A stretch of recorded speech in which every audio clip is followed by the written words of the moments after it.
অবাধ অর্থ খরচ করে বানানো মারাত্মক বোমাও কখনো কখনো রাষ্ট্রগুলোকে বড় বিপদে ফেলতে পারে। এটা বোঝানো সত্যিই কঠিন।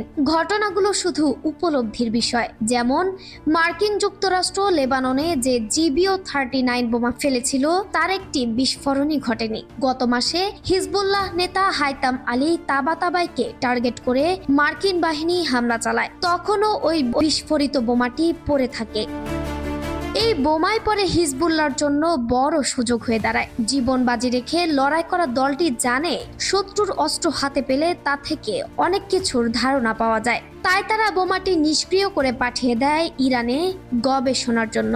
এই খবর যুক্তরাষ্ট্রকে উদ্বিগ্ন করে তুলেছে। আরও জানা গেছে, জুন মাসে 12 দিনের যুদ্ধে যুক্তরাষ্ট্র ইরানের ওপর বাংকার ধ্বংসকারী GBU-57 বোমা নিক্ষেপ করেছিল। সেখানেও একটি বোমা বিস্ফোরণ ঘটেনি। সেটিও ইরান নিষ্ক্রিয় করে তার ভেতরে বিস্ফোরকের মতোই নতুন একটি সংস্করণ তৈরি করে ফেলেছে। যদিও ইরানের প্রতিরক্ষা মন্ত্রণালয় বলছে GBO-39 তাদের জন্য আরও গুরুত্বপূর্ণ, কারণ এই বোমার প্রযুক্তি তারা যদি ব্যালিস্টিক ক্ষেপণাস্ত্রে যোগ করতে পারে তাহলে সেটা হবে বড় অর্জন।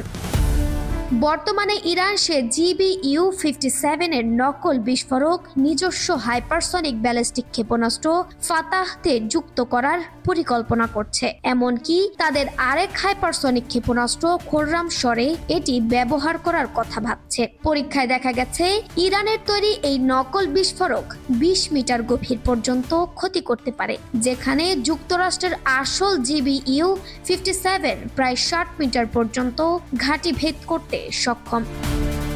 ইরানের প্রযুক্তি অর্জনের ইতিহাসও কম নয়। 2011 সালে তারা নিজেদের আকাশে মার্কিন Lockheed Martin RQ-170 sentinel stealth drone নামিয়ে ধরে ফেলে। পরে সেই ড্রোনের প্রযুক্তি ব্যবহার করে শাহ সিরিজের নিজস্ব ড্রোন তৈরি করে, যা তাদের ড্রোন ও বিমান প্রতিরক্ষা শক্তিতে বড় পরিবর্তন আনে। গণমাধ্যম জানাচ্ছে যুক্তরাষ্ট্র এই অবিস্ফোরিত বোমা ফেরত চাইছে, যদিও ইরান বা লেবানন কেউই এই বিষয়ে কিছু বলেনি।